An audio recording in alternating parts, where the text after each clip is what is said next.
Welcome to Charmed Life, a radio show discussing spirituality, magic, and the unconditional love of the universe. Thanks for tuning in. And I'm your host, Tricia Carr. Thank you for joining me today.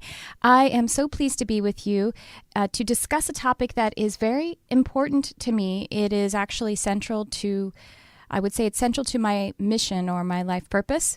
And so I hope that you all will open your hearts and join me in it. And please understand that I am coming from a space of heart and love and to the point and interest of unity and ascension. Before I get into my topic, by the way, it's just me today. I hope you don't mind. It's a little date. You and I are having a date. Well, Jarvis is here too, so I guess it's at least a threesome. Jarvis Essex, my producer, always making it look gorgeous.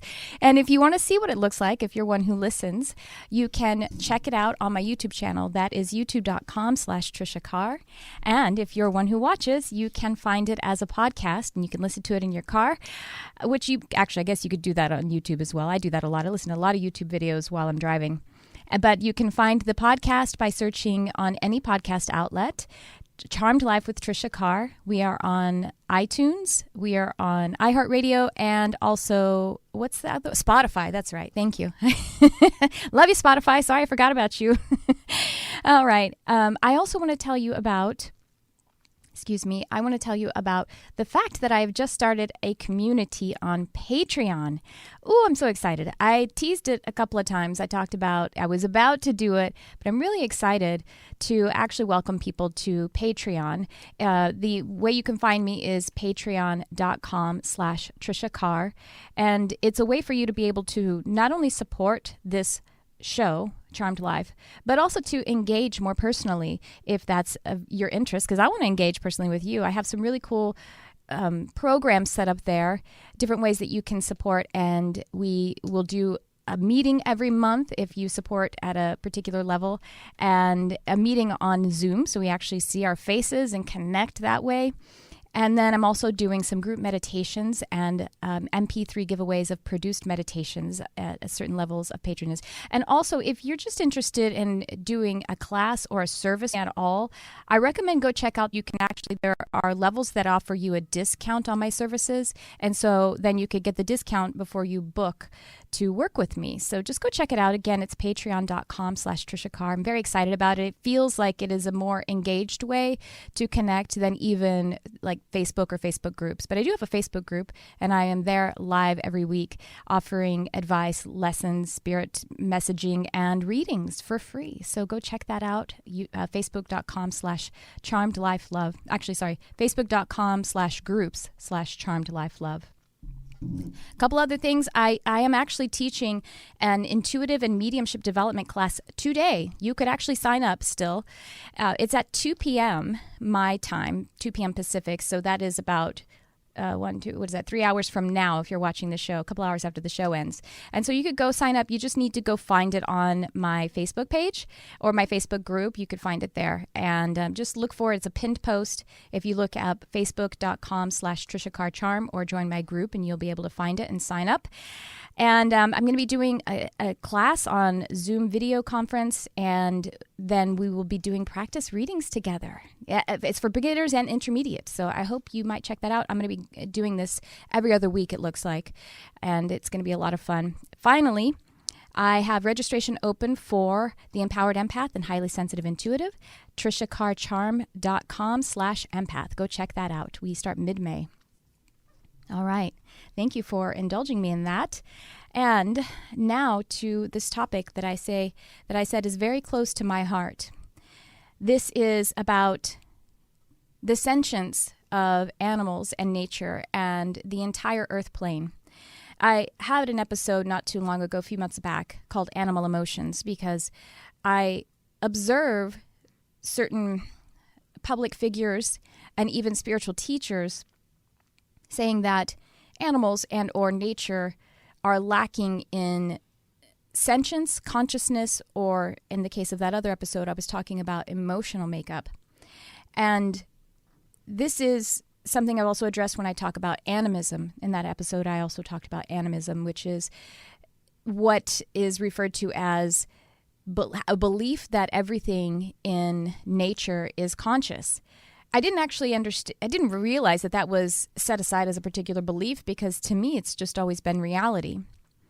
And so what I want to talk about is, yes, the sentience of animals and nature, but I also am going to talk about the cause of veganism, vegan with a capital V, not just a personal dietary regimen, but the set of beliefs and activism behind veganism, and how I have observed that it is at times becoming dogmatic in a way that is limiting, and that they're actually harming the progress of their own cause. And I also want to address how we can actually consume energy, that is what eating is, that is clean and is oriented to helping us to ascend. Additionally, I'm going to talk a bit about how we can further the cause of helping people to understand how to treat animals and nature with more unity consciousness. And I'll just, a little spoiler alert, that isn't by creating blame, shame, and separation. And so this is all that I'm going to talk about today, and it's actually probably going to be a 2-part episode. But again, I want you to know that even though I'm calling out a particular cause, like veganism, I'm coming from a place of wanting to champion their hearts. I want to, if you're vegan and this is a cause that is very important to you, I want to say thank you for that. And I'm not saying that I don't align with you. I don't call myself vegan. It's interesting. My friend Patrick Hayes just said this recently on a video that I'm going to reference here. Not because of how my diet is composed, but because I want to keep myself free to be able to move with whatever spirit and my own inner being is leading me toward. And so if I align myself with a particular label or a particular movement, then I could be limiting myself to the collective thought of that movement. And that's actually, you'll hear me sometimes talk about being an empath, but I actually like to call it an empathic function, because I want to be free of whatever collective ideas and energy are associated with a particular label, if that makes some sense. Labels are only helpful if they're helpful. Labels are tools.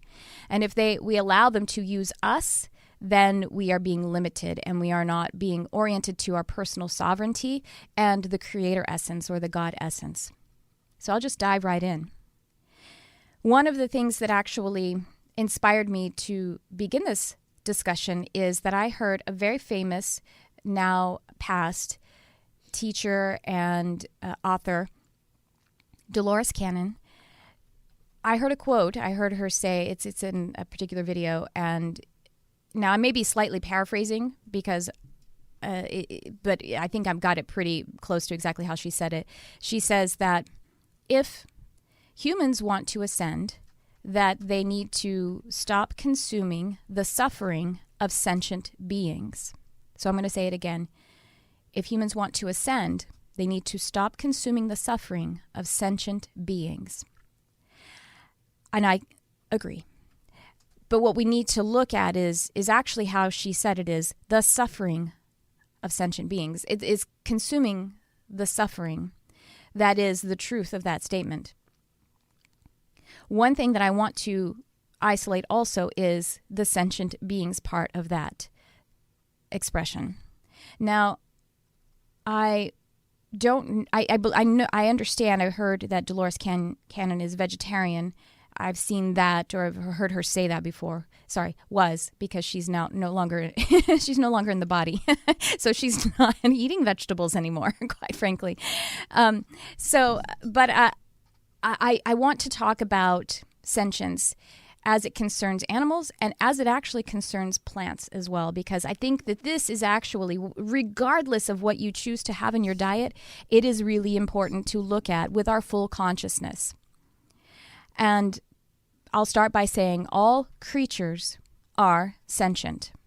The reason I'm highlighting this is because I recently also heard another spiritual teacher who's very popular on YouTube at least, is popular on the internet. I'm not going to identify her because I don't want it to seem like I'm actually calling this person out. Dolores, on the other hand, was very public. It was very much a part of her message.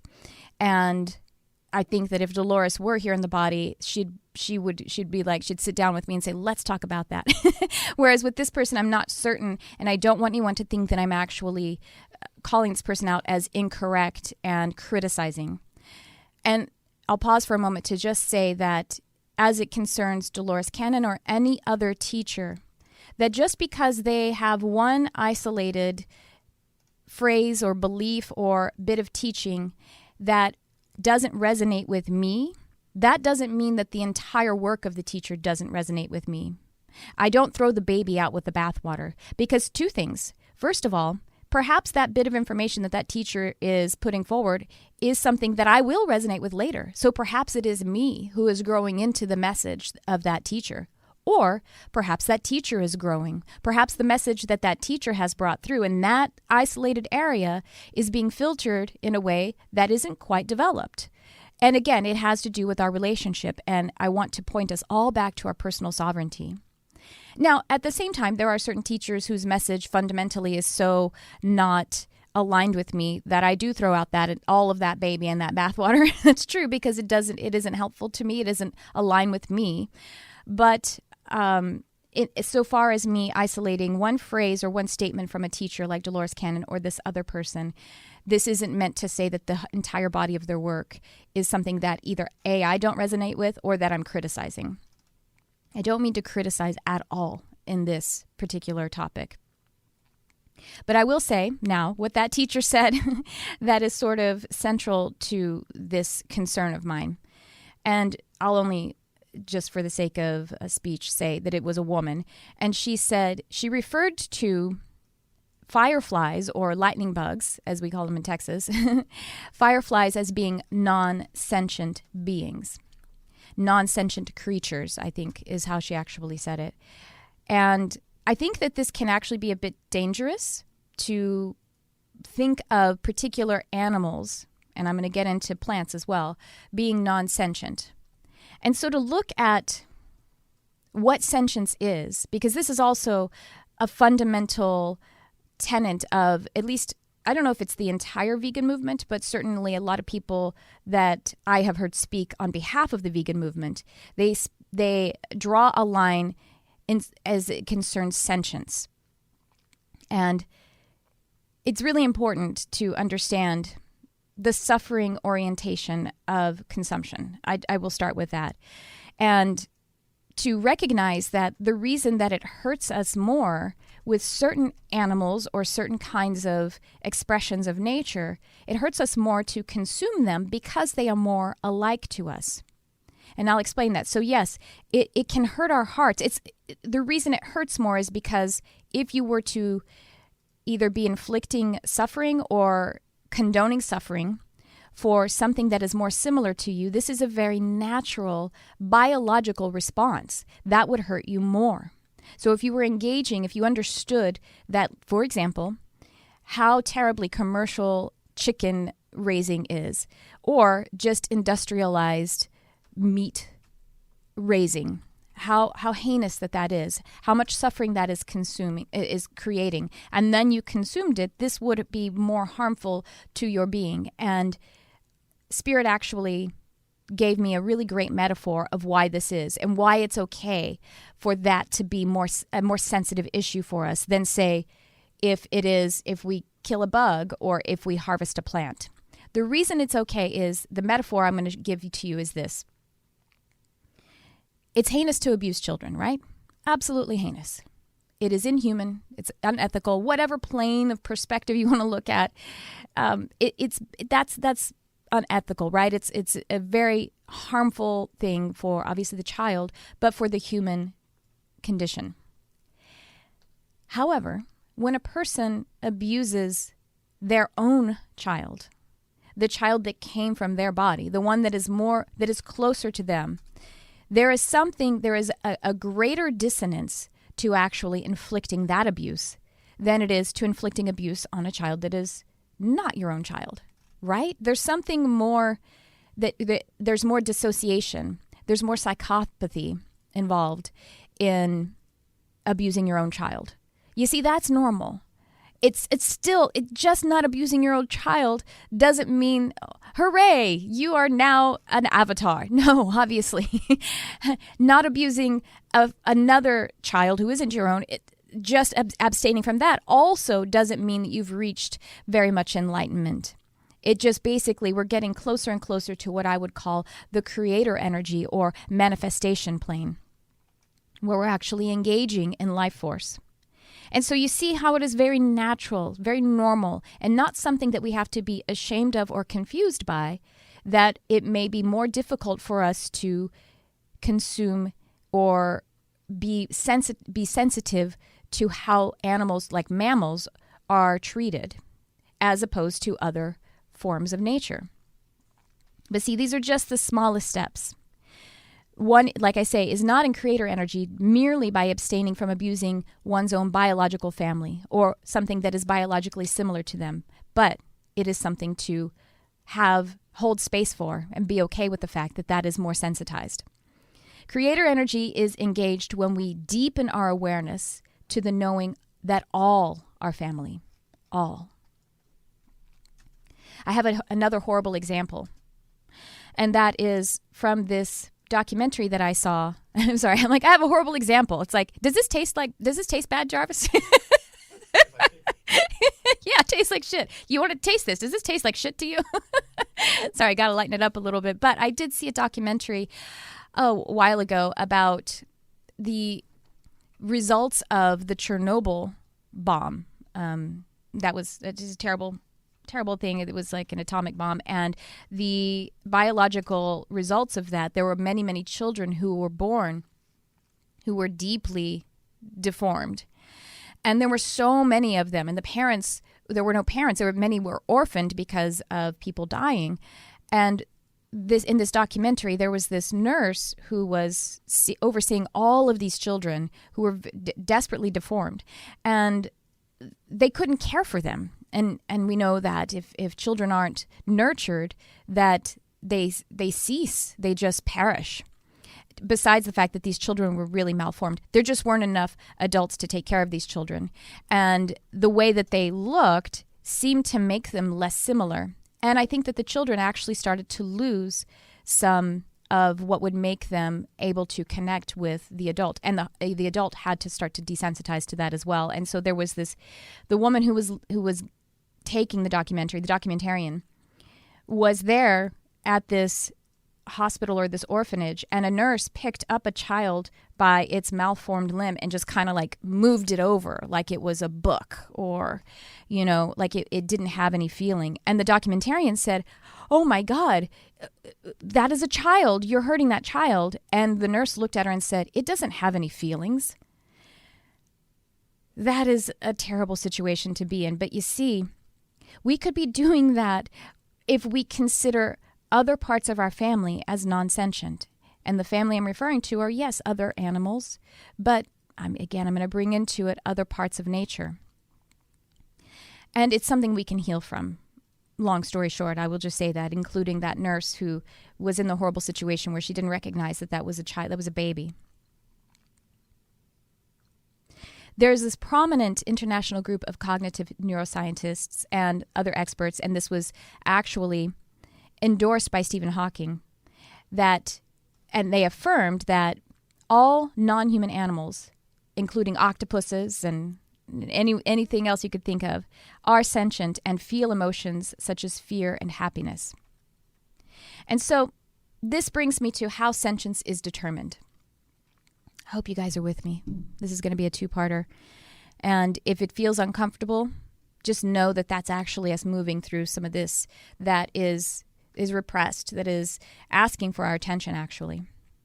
So I have to say that how sentience is determined, let's say by humans or by science, or just whether they're scientists or not, it's by using basically a human analytical process to make this grand determination. This thing has sentience, or this thing is more or less conscious.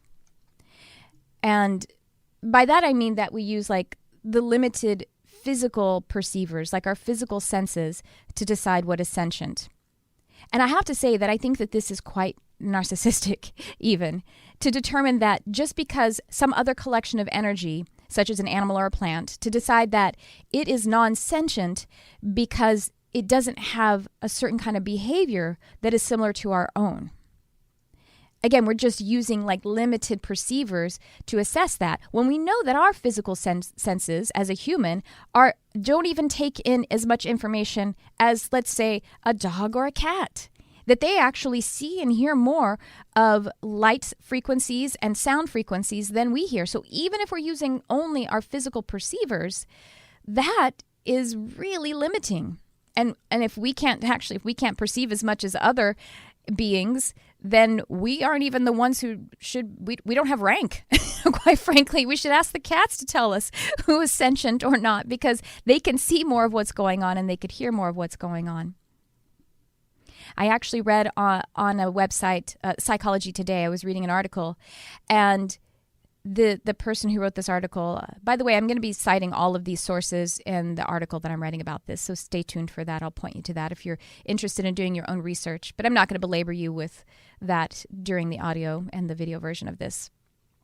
But the person who wrote this article, who was a biologist, said that we only call something sentient if it responds to us.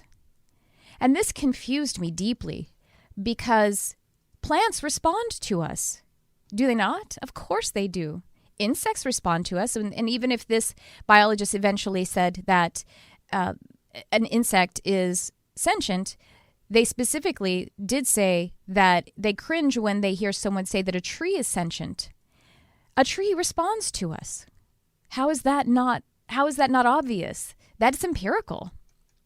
So having said that, I will mention that these are some of the criteria that are used to determine if something is sentient. And that is behavior, evolutionary considerations, and one that is commonly used in the vegan, capital V, movement, physiology, and the presence of a centralized nervous system. See, this is central to certain vegans, if not all. I can't say that every single person who aligns with that movement agrees with this, but they determine what is sentient or what is included in their diet by whether or not they have a centralized nervous system, or better said, whether or not the being or the consciousness experiences pain.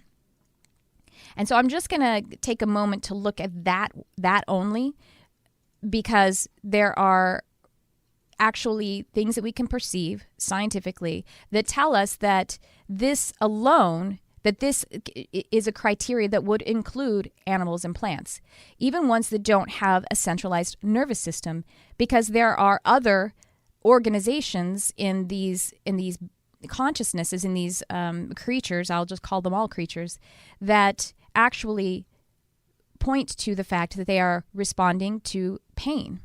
And they're called nociceptors or nociception. And this is a nociceptor produces and regulates certain chemicals that in many cases act as analgesics. And so an analgesic is going to respond to a pain sensor, a pain stimulus. Additionally, there's something called intercellular receptors, microtubules, and other sophisticated intercellular systems that actually facilitate a degree of spatiotemporal consciousness. So these are in plants. This is in plants. We can observe this. So this is something that I want to help you who favor an analytical understanding into something, which I do as well, in addition to the emotional, the mental, the physical, the spiritual. But there are actually ways that we can perceive that plants and animals of all kind respond in this way to pain sensing or to their environment. And this response would also indicate a certain kind of behavior and certainly sentience and consciousness. There is also how trees communicate, and it's called a mycelial internet, basically, a mycelial way. It's a fungus called mycelium that actually communicates with the roots of the tree across expansive distances. And this communication, it actually will tell, one tree can tell other trees that to send nutrients, to limit the nutrients in one area that has an abundance and send it to another area where it is needed. So this is response, and this is communication. This is behavior, and this is feeling. This is sensing. So now to the point of how I would say the vegan dogma and the reaction is actually harming their own movement, that their response is misaligned. And before I say that, I want to point out that it has to do with the heart and being able to communicate to one another from the heart center. If you have a cause that is really important to you and you feel deeply about it, and as my friend Patrick Hayes said in his video, which I recommend you go and check out, his is called Vegan Fundamentalism and something or other. And he says that when you are using an argument that, I'm paraphrasing, and I'm mixing in my own perspective, using an argument that is actually separation oriented, this is my perspective, that it is because you are not, Patrick's perspective, you haven't fully integrated your cause. Because if you fully integrated your cause, then the only thing that is important is that the cause gets communicated. And you see, no one's heart was ever changed by being called a murderer. Not even a murderer. I mean, one who murders other humans. Spirit actually gave me a really good example of something that has been confusing me since I was actually a child. And I grew up in Texas, and, it's more conservative politically and socially, I guess you would say, in Texas. And so, and also at the time period that I was young, the abortion issue is red hot. It still is red hot, right? But even as a child, I remember being 11 years old and being confused by how the two sides communicated with one another. And again, this has nothing to do with my personal or political stance about abortion. So we have the people who are pro-life, and they say, you're murdering babies. And that's their argument. The people who are pro-choice say, you want to control my body.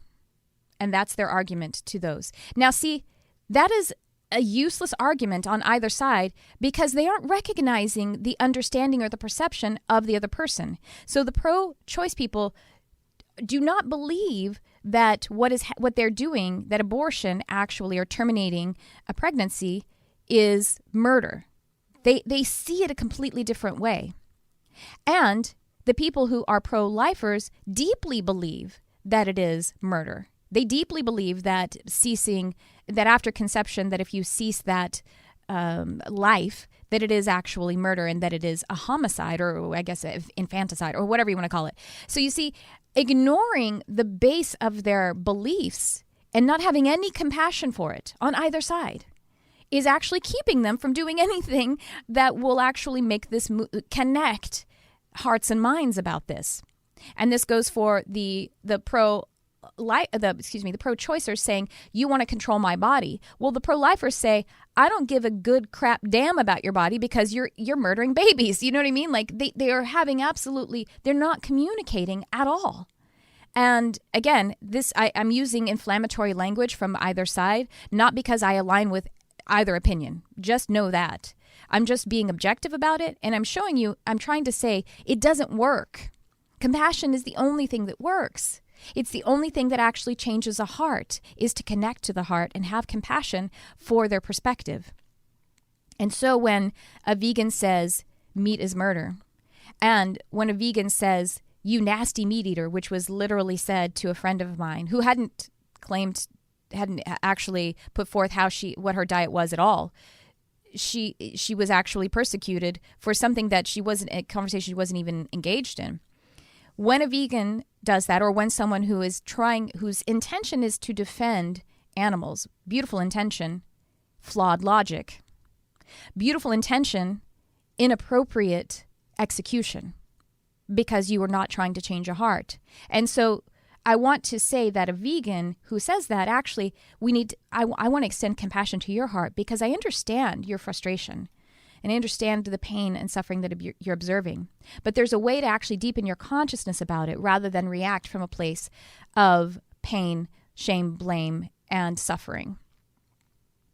I actually have to pause for a moment to say that I get persecuted when someone observes my diet, and it has to do with actually like with grains.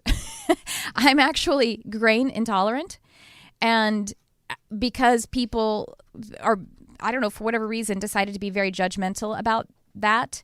By the way, I actually think that there is a really insidious programming going on about why people are reacting that way. But, you know, I've been sitting at dinner and someone say, actually, my friend was ordering for me once, and she said, we're going to get all of this, but she can't eat gluten. And it's, by the way, it's not just gluten. I can't eat any grain. She can't eat gluten. And the person who was sitting next to us at the bar, who was just a stranger, he said, do you have, by the way, he was drunk. He said, do you have celiacs? And I don't.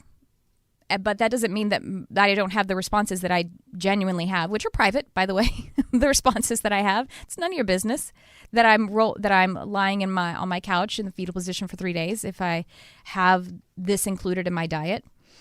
And I said no, and he said you'll be fine. You'll be fine. I've told this story to Jarvis before, and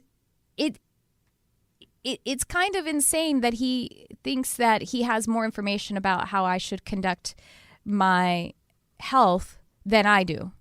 By the way, he thinks that he has more information about how I should conduct my health than my gastroenterologist does too, because my gastroenterologist hasn't told me that I just need to abstain in order for me to not put myself in the situation of becoming precancerous of something in my digestive system because of the abuse.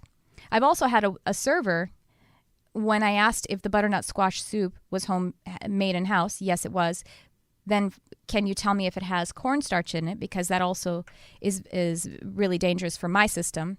And he rolled his eyes at me, walked away, came back, and told me that it did not have cornstarch in it. I probably should have taken the eye roll as a cue to just go ahead and abstain from the soup. But I didn't, and I ate it, and I became violently ill for 3 days. So persecuting someone for their diet on any level is really dangerous. And it's to me akin to persecuting someone for how they conduct themselves in the bedroom. It's deeply personal. It is a choice that they have to make from their own sovereignty. And I actually I was in meditation and I was communing with my guides and I was asking about my diet. And I was saying, is this system or this belief, is that the way that I should conduct my diet? And my wonderful spirit guide said to me, that isn't how nature works. Nature doesn't look outside of itself to understand how it should best consume energy for its own wellness. Nature feels into itself, and it aligns from its own sovereign space what it should be consuming. And when I say that means the body, it means the mind, it means the spirit. And so if it hurts your heart to consume anything, if it hurts your emotions to consume any particular thing of any part of nature, then that is you shouldn't consume it. Not right now. It does call for you to deepen your awareness about what's happening there, though. If it is hurting your heart, it wants more attention and it wants more awareness. See, the thing about what I've recognized about when a person says you're a nasty meat eater or meat is murder, this response is not exactly, as my friend Patrick would say it, it's not totally incorporated in the cause, but it's not really aligned appropriately because it seems more like akin to someone who is in the scenario of, let's say, an assailant. This is a metaphor. An assailant holding someone hostage, someone that they love hostage. And because the reason in that particular scenario, it would be effective to take out the single assailant in order to grab your loved one. That would be an effective measure to take. But when we're talking about the whole of many people and industry creating suffering, just attacking an individual is not an effective way. loving and having compassion for an individual and changing their heart and mind by your connection is effective, because that is light. And light spreads. Light is contagious, and it is a healing contagion. But just trying to take out and separate yourself and blame and shame someone, a single person, that is not effective, and it's not aligned with your cause. And I have to say again that it is an ineffective argument, and it's operating on a flawed premise. Like I was giving the example of the two sides of the abortion issue. Their arguments are flawed because they aren't respecting each other's premise or each other's perspective. And when we are working from a flawed premise, so when I say that, I mean that when a vegan says meat is murder, they are saying that to people who do not believe that. And if the vegan actually wants to convince someone that consuming suffering is harmful to themselves and to the unit, to everyone, and that that an animal is experiencing pain and is deeply conscious and deeply sentient, that is at the heart of what they want to do. But they're not communicating that with their flawed premise of meat is murder. Meat is murder is flawed, and when there is a flaw, then your cause, your argument, your discussion will never be successful because of that flaw. And so I want to just talk a little bit more about why that is a flawed premise. And that is because in order to, I'm going to reference Patrick here again, Patrick Hayes' video on vegan fundamentalism, because he had a really great point when he said that when we actually when we grow and thereafter harvest a plant, there is destruction of animal life happening. Yeah, Jarvis is putting up video of Patrick's little video example here silently. And he pointed out that there are insects and microorganisms that are killed in the harvesting of plants. He further pointed out that if you are to grow a garden or a crop, that you're at some point going to have to use pesticides, even if they are natural. And those pesticides could kill or at least starve out rodents, insects. And you see, so there is no way to avoid life when we avoid the ceasing of life when we are consuming. And as I already pointed out, plants are, I want to say my opinion, but it's not even my opinion. You could look at it from science and also from the fact that I have communicated with plants and they have deep consciousness and sentience. By the way, so do minerals and so do trees. And you're just going to have to take my, in order for us to move forward in this discussion, I'm going to ask you to just go ahead and take my experience as something that you can look at for yourself. But there are a lot of perspectives that will offer that as accurate, that plants, trees, rocks, everything has consciousness and sentience. Deepak Chopra says that where there is energy, there is information. Well, information is akin to consciousness. So when we consume a plant, we are consuming a sentient consciousness. And I was shown by Spirit as I was trying to decipher what diet I should have. And by the way, it's private, but I'll tell you that it's 99% what a lot of people call vegan. And what I do consume that is animal product is actually entirely cruelty-free, or I don't eat it. That's just true. But that goes to the vegetables as well. The vegetables that I consume are entirely cruelty-free. And I'm only asserting that in case there is a vegan who's listening who is angry and thinks that I'm just addicted to a system. I'm really doing my best and observing all of the parts of what I'm consuming to try to make it clean. But another way that we can make it clean is by deepening our consciousness about it. So if you are consuming a plant and you are understanding that this is, maybe this is new to you, that a plant actually feels pain and that a plant is conscious and sentient, that it isn't meant that you should be, if you feel like guilty about it, what that's actually asking you to do is to deepen your appreciation of it and to bless it. I said recently when I was on Facebook Live that I actually feel a little bit guilty when I throw out vegetables that are, rotten, or, like I didn't actually consume them in the way that I intended to. But I don't stay with the guilt. I actually move a little deeper into it. And I pay thanks to them. I recognize the abundance that was given to me. And then I release it with the knowing that it will be consumed by Gaia. It will be consumed by microorganisms. It's still going to be composted, and it's still going to be changed. And so I release it in that deepened awareness. And that's what I actually want to point out, is that that's how we consume clean energy, is that what we consume, we pay deep gratitude to it, and we bless it. We bless it and we thank it for what we are receiving. One day I had this interesting synchronicity happen to me 3 times in one day. And on the 3rd time, something really powerful happened. And that was, so the synchronicity was, I had a dream about a particular sound. And it was like this buzzing, almost electronic sound. And it was making this certain pattern. And then part of the way through that same day, I heard that sound in my kitchen. And it surprised me. I recognized it.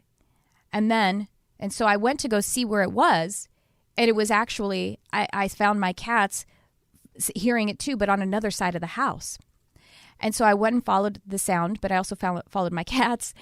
I went out into the next room, and then finally outside to my front porch. So my front porch is way, way on the other side of the house than my kitchen.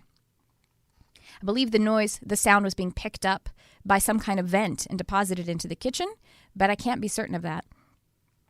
And so what it was a little hissing beetle, but I'd had a dream about this sound, and that's why it alerted me. A little hissing beetle, and he was sitting on my porch, and he was hissing, making this really bzz, bzz, bzz, crazy loud sound.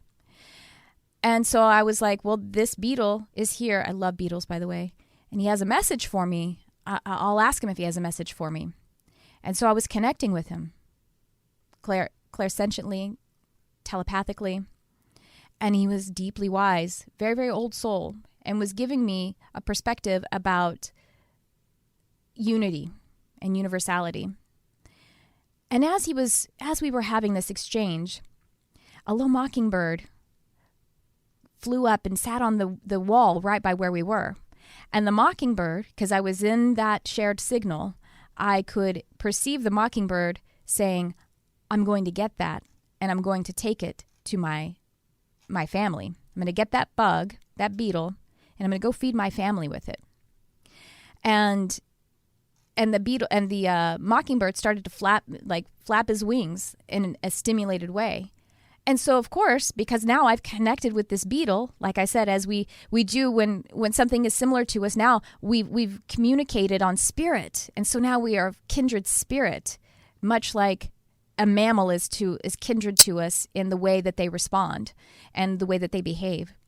We have a kindred spirit going on now. We have this connection. And so I thought, I must save this beetle from the mockingbird. And I felt the beetle say very distinctly, please do not take this away from me. I have lived a life, and this is the reward, is that I get to participate in moving forward in this energetic exchange, giving my energy over so that life can be lived on with this bird and his family. He said, this is my reward. This is my achievement. Please allow it to happen. And so I closed the door. And because I still didn't want to see it. I'm still, that sensitivity is still something to honor, and that's okay. That's okay.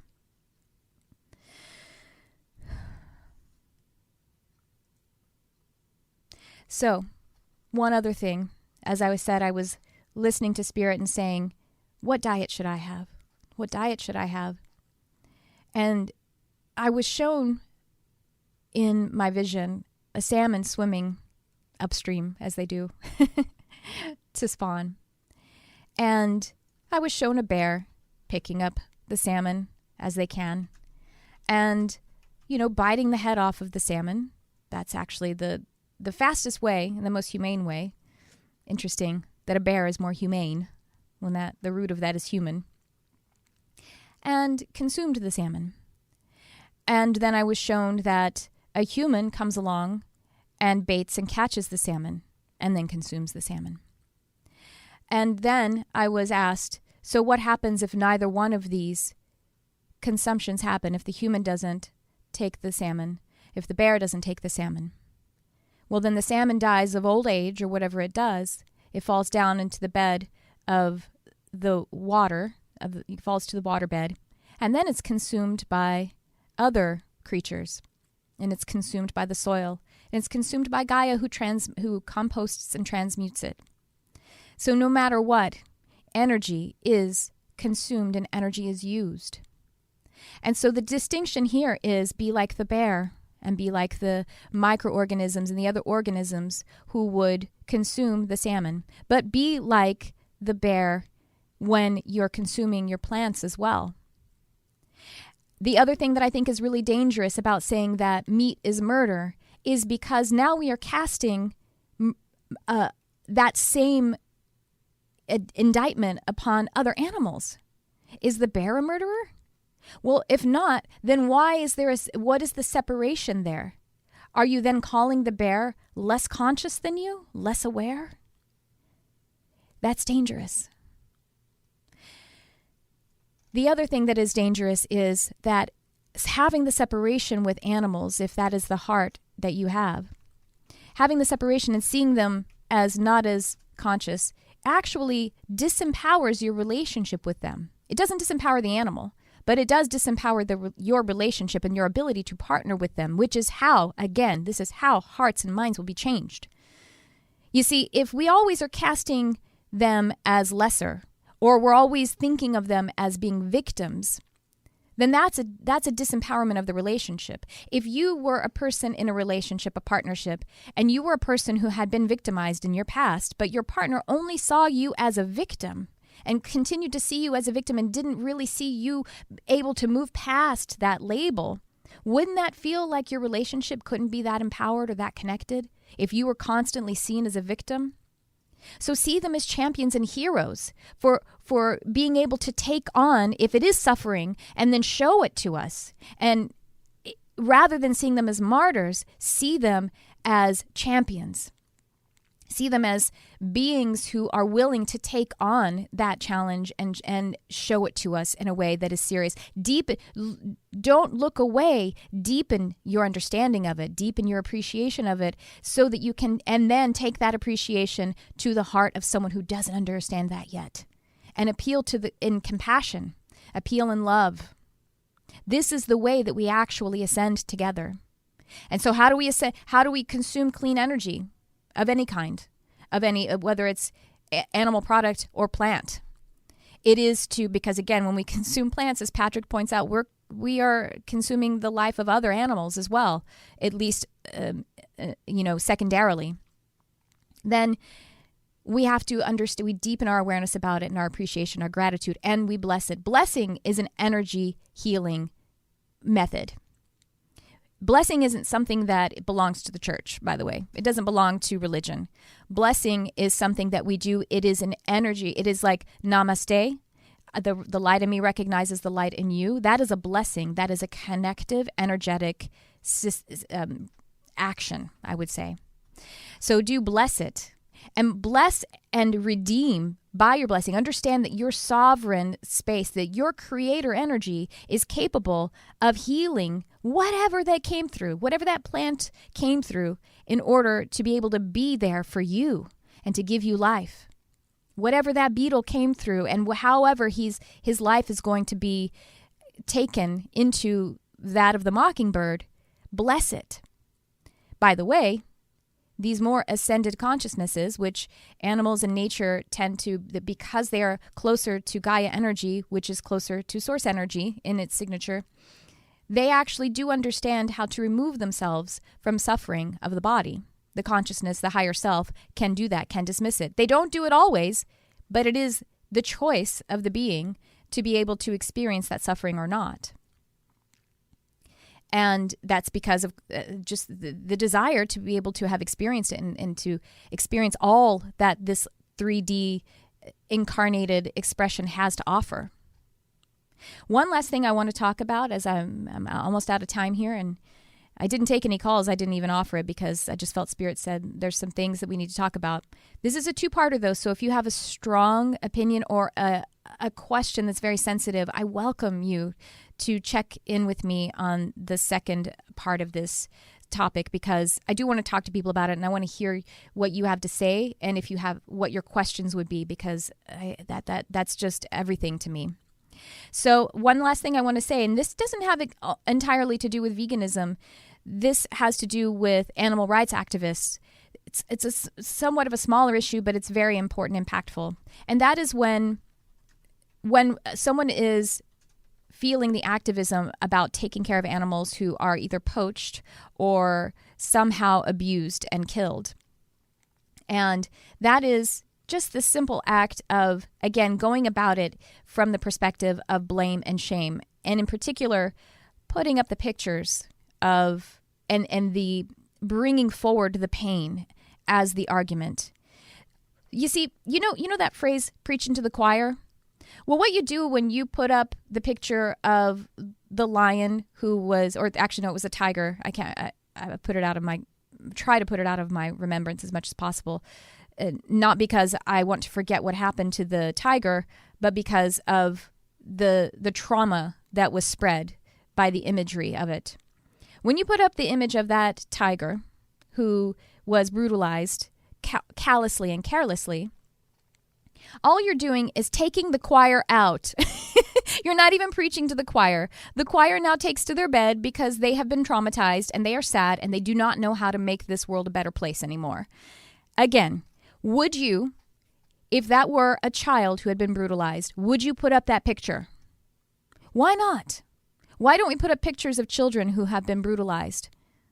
That's because we feel that it's disrespectful. Now, whether or not it's disrespectful and whether or not the animal actually cares from the side of spirit, whether their body is displayed, that's different. But the fact that we wouldn't do that to a human, put up that picture, but we are doing that with animals, that's something that needs to be looked at. That's a kind of disconnection.